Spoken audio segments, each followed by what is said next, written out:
Fellow Americans beat and bloodied our own police. They stormed the Senate floor. They tried to hunt down the Speaker of the House. They built a gallows and chanted about murdering the Vice President. They did this because they'd been fed wild falsehoods by the most powerful man on earth. Because he was angry he'd lost an election.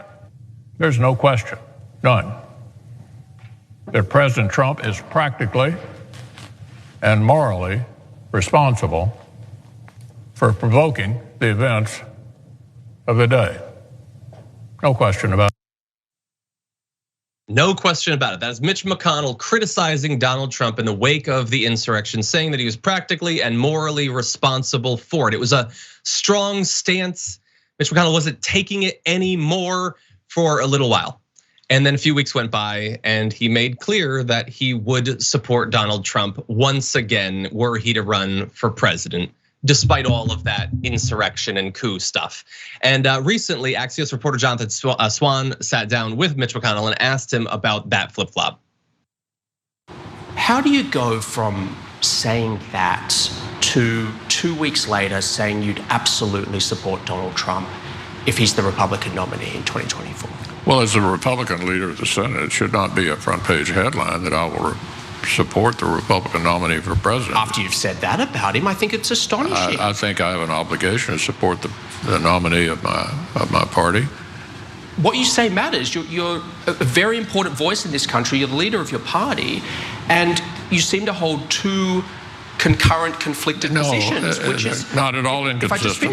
Not at all inconsistent. I stand by everything I said I understand, but January 6th and everything I said on February the 13th. I fully understand that, but take Liz Cheney, for example. Do you want to spend some more time on this as well? I actually do, because I actually, no, I genuinely want to understand this. I really want to understand how you think about this, because Liz Cheney, who has the same view of you as of January 6th, she said she doesn't want Donald Trump anywhere near the White House, and she's going to work to not make that happen, because she thinks that there are some things more important than party loyalty. Well, maybe you ought to be talking to Liz Cheney. No, but I'm not trying to. I really, it's not a gotcha. I'm just actually trying to understand, like, is there any threshold for you of what someone can do on a moral level? I say many things I'm sure people don't understand. Ugh, that's an understatement. But anyway, look, Axios bothers me in a lot of different ways, but Jonathan Swan is very good at staying on a topic in some of these interviews. And although if you've been watching us for a while, if you've been following politics for a while, you're probably not shocked by what Mitch McConnell said there, what his position is. He is just a hollow shell filled with a desire for ever increasing amounts of power. I think it's important for producing sound bites like that make clear to regular people that there are really no lines. There might be temporary times where he'll come out and say, well, I would have preferred if Trump hadn't cooed, but then they go right back to playing the game. Jackson, what do you think about what you saw? Yeah, so the first thing that's most important is, first of all, Mitch McConnell's entire point, his entire job is to advance the Republican Party forward, period, the end. He even said it right there. But the most important thing about the Republican Party is that this really is all they can do. After advancing the culture meters so far to the right in this country, especially within their party, they can't just make an about face and change what they're doing. And if they did, if they tried to, the base would lose its mind. I mean, even Trump, when he tries to say like, hey, maybe you should get a vaccine, they boo him. Like, they really actually don't have any control of their base. And this is why they keep doing what they're doing. So this is the bed that they made for themselves. But this also makes the Republican Party extremely dangerous, as we always talk about, because they don't have a democratic future. They just don't. And they're going to continue to, shave away democracy as much as they can, because look at how crazy they are. Right, that's exactly right. They're going to be cannibalized by their base if they turn on some of these fringe figures, even outside of the Senate, or Trump, if they eventually try to turn on Marjorie Taylor Greene, or eventually, God forbid, if Wendy Rogers ever made it to Congress. Oh God.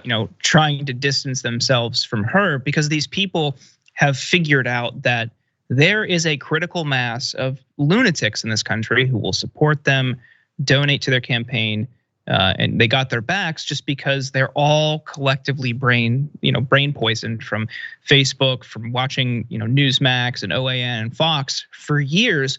And they believe everything they read. They live in an alternate reality, and there's no, their only political goal is to have power and to humiliate their opponents. It's just really insidious hyperpartisanship.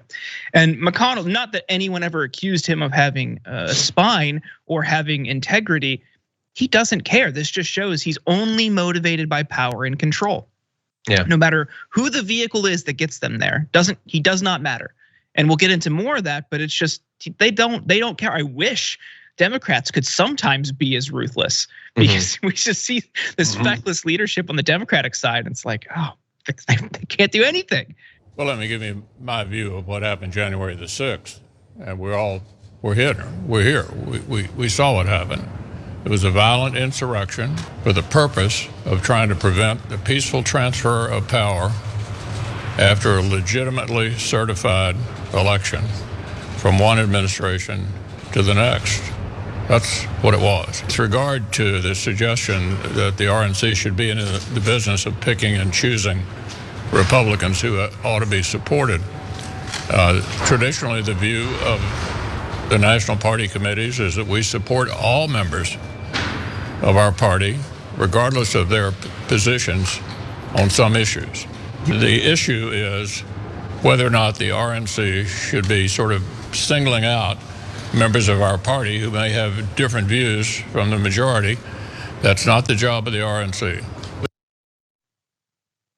For those of you that fell asleep during that, he was basically disagreeing with the RNC and what they said. Now, specifics about what he was disagreeing with was his remarks. Let's go to this now. His remarks added to a backlash from Democrats and numerous Republicans after the RNC approved this resolution that I mentioned Friday that accused Representative Liz Cheney and Adam Kinzinger of participating in a Democrat-led persecution of ordinary citizens engaged in legitimate political discourse.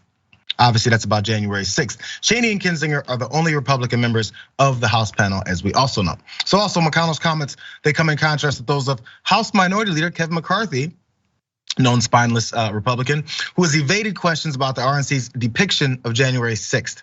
But McCarthy criticized Cheney and Kinzinger when was asked about the censure resolution, because he's got to toe that line. Ever since Kevin McCarthy went to Mar-a-Lago and knelt down and kissed Trump's ring again, because he stepped out of line by saying, I think, 2 sentences that weren't in line with what Trump wanted him to say, specifically about January 6th, he has been back in line and the whip continues to crack. That's just how it works for Kevin McCarthy, and he's apparently happy with that. Now, other folks have gotten upset about what Mitch McConnell said. And not many people have pushed back on Mitch McConnell because he's got that power. But when you have to decide between Donald Trump and Mitch McConnell, we're beginning to see where those battle lines are drawn. I think it's also why McConnell doesn't say much, because he knows this will have to happen. And he definitely doesn't want this kind of division. He's probably living what he wants, what Nikki Haley was talking about just a few seconds ago. So let's look at some of these. From Leo Terrell, he tweeted, "Attention Republicans, you are hurting President Trump every day by leaving Mitch McConnell in a leadership position." No, they're hurting Americans every day. Sebastian Gorka, well-known crazed person, Mitch McConnell is done. They said that before too. Stephen Bechlos, sorry for screwing up your name there, Stephen. McConnell's nothing if not calculating. 1 year, 1 month, and 2 days after January 6th, he decided survival depends on ending the denial of reality. It was a violent insurrection for the purpose of trying to prevent a peaceful transfer of power after a legitimately certified election, he was quoted. So, is Mitch McConnell done?